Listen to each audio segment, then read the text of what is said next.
দুই নম্বরে মুখস্থ করেন। জারির বিন আব্দুল্লাহ বলেন নবীজির কাছ থেকে দুই নম্বর যে আমল পেয়েছি সেই আমল হলো ওয়া ইতাইজ যাকাত, ওয়া ইতাইজ যাকাত, যাকাত আদায় করা। নবীজি বললেন ও জারির, নিজের জীবনকে যদি সফল জীবন বানাইতে চাও শুধু নামাজ পড়লে হবে না, সম্পদের মালিক হইলে তুমি অবশ্যই সম্পদের যাকাত দিবে। কি দিবে বলেন না বাবা? হ্যাঁ, যাকাতের কথা বললে মনে হয় ধনীদের একটু মন খারাপ হয় আর গরিবের একটু খুশি লাগে না? কথা বলেন না?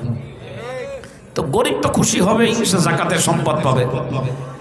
ধনীদের বলি, যারা যাকাতের কথা শুনলে রাগ হয়, কষ্ট পায়, তাদের বলি যাকাত শতকরা কয় টাকা দিতে হয়? আপনাদের এলাকায় কত?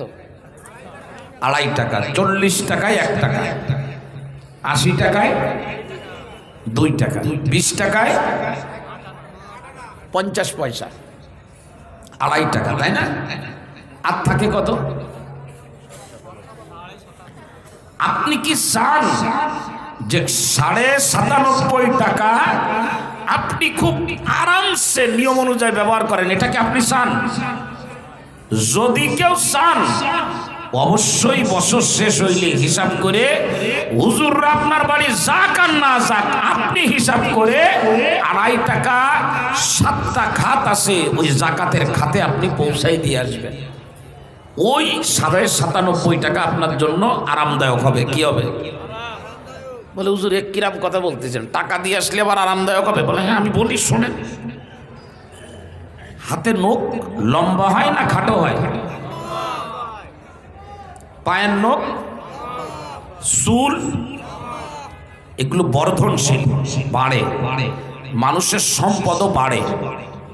মিলান, হাতে নখ লম্বা হয়েছে, তো একজন চিন্তা করলো যে নখ কাটার কথা বলছে হলো মুহাম্মাদুর রাসূলুল্লাহ, আর আমাকে চাকুন্দিয়ার হুজুররা বলে, আর ওই ওয়াজে মাঝে মধ্যে খুলনা ভার্সিটির হুজুর আসে, উনি বলে আমার নখ আমি কাটলাম বা না কাটলাম এটা আমার ব্যাপার, আমি আমার দামি নখ আর কাটবো না, এতে আমি মিন্দি দিছি, আলমন্ড মিন্দি পাকিস্তান থেকে এনে, আমি এবছর মোটেই নখ কাটবো না, তো আমি পুরো নখ রেখে দিলাম। তাতে আমার জীবন কি ভালো হবে না খারাপ হবে? এই বাম হাতের যে সমস্ত ব্যবহারের জায়গা, ওই লম্বা নখ দিয়ে ওই ব্যবহার করতে যে দেখে গেল নখের দ্বারা ওই জায়গায় 2-3 জন মার্ডার হয়ে গেছে। কথা বলে না? এই হাতের নখ লম্বা, এই হাতের নখ লম্বা, পায়ের নখ লম্বা, একজন দাঁড়ায় বলেন, একদম আল্লাহর হাজির নাজির জেনে বলেন যে হাতের নখ লম্বা, পায়ের নখ লম্বা, সব লম্বা, চুল মনে করেন অস্বাভাবিক লম্বা, এতে কি আপনার জীবন স্বাভাবিক হয় না অস্বাভাবিক হয়ে যায়? কথা বলে না? রেল লাইনে, রেল স্টেশনে যেয়ে দেখবেন কিছু পাগল ঘুমানো আছে,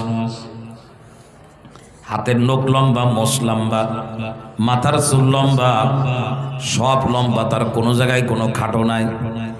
এই লোকের জীবন যেমন অস্বস্তির ভিতরে আছে।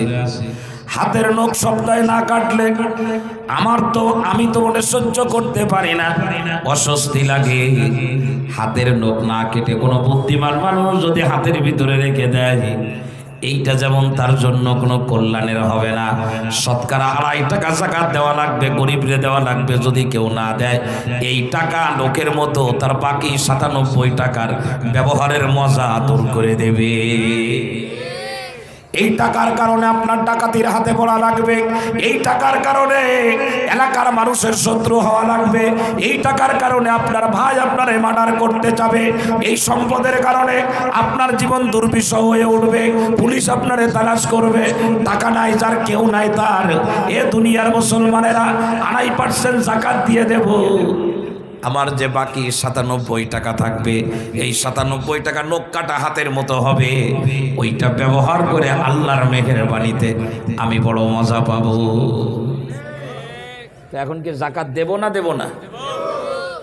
আর যারা যারা যাকাত দেয় না তাদেরকে আপনারা আমার কাছ থেকে একটা হাদিস পৌঁছায় দিতে পারেন? পারবেন? মনে থাকবে নাকি? মুসলিম শরীফের একদম জলজন্ত একটা হাদিস। যারা যাকাত দেয় না, যারা দান খয়রাত করে না, তাদেরকে এই হাদিসটা পৌঁছায় দেবেন আমানাতের সাথে। কি? আবু মুসা আশআরী বলেন, নবীজি বলেছেন, লায়াতিয়ান্না আলান নাসি জামানুন, লায়াতিয়ান্না আলান নাসি জামানুন, মানুষের জীবনে একটা সময় এমন আসবে, ইয়াতুফুর রাজুলু ফীহি বিসসাদাকা মিনাজ যাহাব ফালা ইয়াজিদু আহাদান ইয়াখুযুহা মিনহু। বলে যে মানুষের জীবনে এমন একটা সময় আসবে, সময়ের পরিবর্তনে, যখন মানুষ স্বর্ণ হাতে নিয়ে রাস্তায় রাস্তায় ঘুরে বেড়াবে কাউকে দেওয়ার জন্য, কিন্তু কাউরে পাবে না তার হাতের থেকে ওই স্বর্ণ নেওয়ার মতো। আমি বুঝাইতে পারি নাই মনে হয় আমার কথা আপনারা বোঝেন নাই মনে হয়। বসছেন, হাদিস বসছেন। মানুষের উপরে এমন জামানা আসবে কিয়ামতের আগে, মানুষ স্বর্ণ নিয়ে ঘুরে বেড়াবে, কিন্তু লা ইয়াজিদু আহাদান ইয়াখুযুহা মিনহু, ওই স্বর্ণ তার হাত থেকে নেবে এমন লোক তালাশ করে পাবে না। আপনি তো আজকে দিচ্ছেন না, সব ব্যাংকে কি যে শেখছে মানুষ, সব জমা করে দেয় না। কিছু মানুষ এমন হয়ে গেছে সব জমা করে।